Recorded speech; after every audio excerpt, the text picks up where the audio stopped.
Poštovanje, prijatelji moji. Ja se zovem Samir Nišić i ja sam bioterapeut. Danas ću vas voditi kroz jedan video klip u kom ću pokušati da vam objasnim na koji način funkcioniše bioenergija i šta se liječi bioenergija. Dakle, bioenergija pojačava imunitet, jača organizam, ubrzava zarastanje rana, neutrališe stres, pomaže u liječenju depresije i glavobolje, raznih hormonskih poremećaja, raznih vrsta psihičkih oboljenja i organskih oboljenja. Pomaže organizmu da se izbori sa najtežim bolestima. Pojačava psihofizičke mogućnosti kod sportista, kod učenika, kod studenata. Jednostavno poboljšava rad organizma. I način tretiranja bioenergijom zavisi od terapeuta do terapeuta. Svi mi koristimo različite tehnike liječenja. Godine su potrebne da čovjek dođe do saznanja koja je tehnika prema njemu ili po njemu najbolja za neki organ ili za neki organizam. Svaki pacijent za sebe je jedinka i uvijek se razlikuje način liječenja. Naravno da su osnovice iste. Nego da počnemo od početka. Naš organizam se sastoji od mnogo organa. Od krvi, od žlijezda i od kože naše. Ali se sastoji i od 40.000 meridijana kroz koji protiče životna energija koja nas drži u životu i koja obnavlja naš organizam.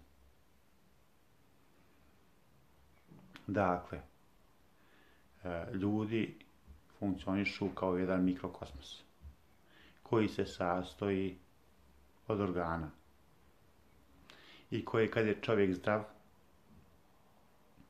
funkcioniše besprekorno, u savršenoj harmoniji.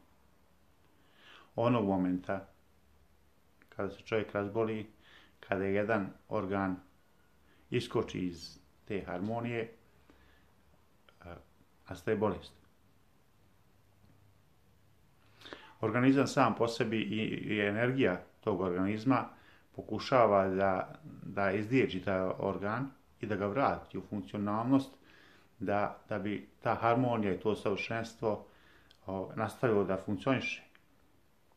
Međutim, kad više sam organizam nije u stanju da se izbori s tim, on daje signale da je bolestan. Tad nastaje liječenje.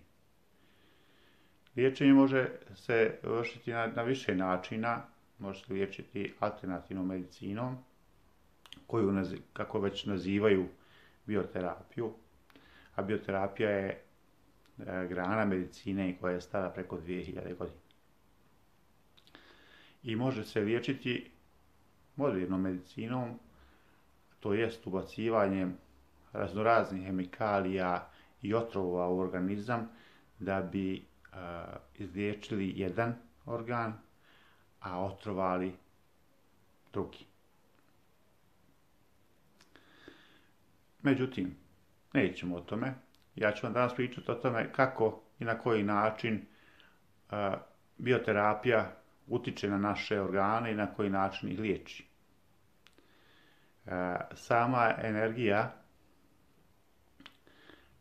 koju sad zovemo bioenergija, je energija univerzuma, savršeno informisana i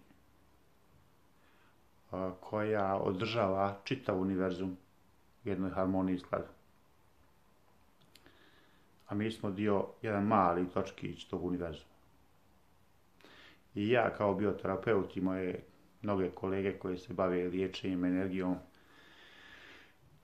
se trudimo da pomognemo ljudima da ozdrave, bez hemikalije, jer mi liječimo uzrok, a ne posljedicu. Uspješno liječenje zavisi mnogo i od pacijenta. Dakle, liječenje može potrajati dugo, zavisi od težine bolesti, a može se riješiti i u 4-5 terapijica. Zavisi od organizma i od oboljenja, kao što rekoh, koliko će dugo trajati to samo liječenje. Jako je bitno, prijatelji moji, na koji način razmišljate. Jer misli su, kao što rekoh, jako bitne. U svakom od nas mi hranimo 2 vuka. Vuka dobra i vuka zla. I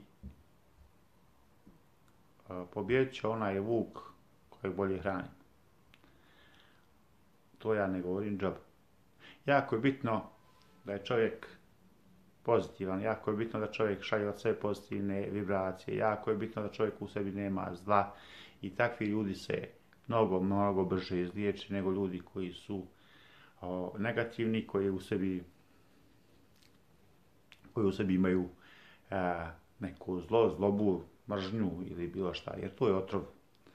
To negativnosti, mržnja, zloba, ružne misli su otrov za organizam i one oštećuju naše energetsko tijelo, a samim tim i naše organe. Dakle, pri liječenju bioenergijom je jako bitno da čovjek, pacijent,